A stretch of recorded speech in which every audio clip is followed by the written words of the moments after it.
Alors, Eric Berne, le fondateur de l'analyse transactionnelle, s'est interrogé sur nos besoins vitaux.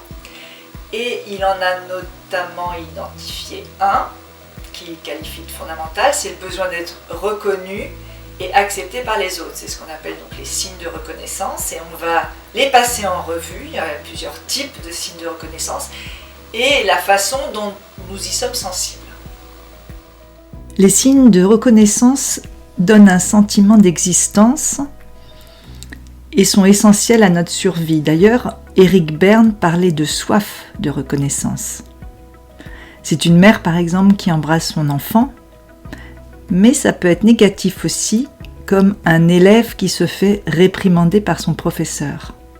D'ailleurs, le mot en anglais qui est utilisé, c'est le mot stroke, qui veut dire à la fois coup et caresse, ce qui signifie bien qu'on a des besoins de signes de reconnaissance qui soient positifs ou dévalorisants.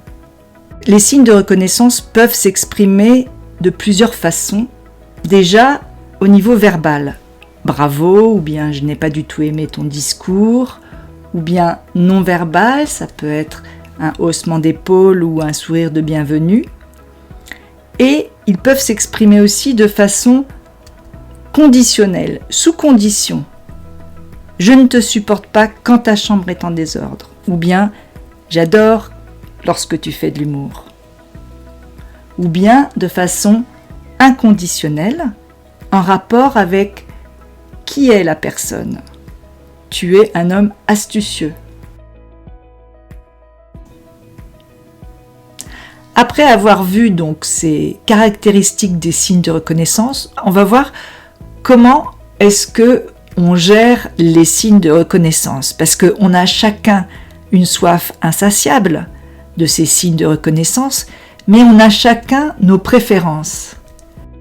Par exemple, une femme pourra adorer être complimentée sur sa beauté, tandis qu'une autre femme pourra détester être complimentée sur sa beauté, préférant être complimentée sur son intelligence, par exemple.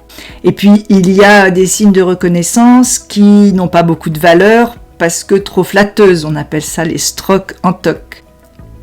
On est très différent aussi par les besoins de qualité, de quantité ou d'intensité. Par exemple, tout simplement un comédien, lui, va être rempli par des applaudissements qui durent 1 minute tous les soirs. Mais un étudiant, ça peut être complètement différent. Il peut, lui, être comblé d'un compliment de la part de son professeur 1 fois par mois. C'est important aussi de comprendre comment soi-même on gère les signes de reconnaissance et comment les autres les gèrent. Est-ce qu'on est capable de les donner ? Est-ce qu'on les donne avec simplicité ? Est-ce qu'on en donne beaucoup ? Est-ce qu'on sait les recevoir, les remercier ? Est-ce qu'on sait les demander ? Est-ce qu'on se donne des signes de reconnaissance ? Les signes de reconnaissance peuvent s'exprimer de maintes façons. Dans tous les cas, ils contribuent à notre équilibre et s'obtiennent au travers des relations sociales.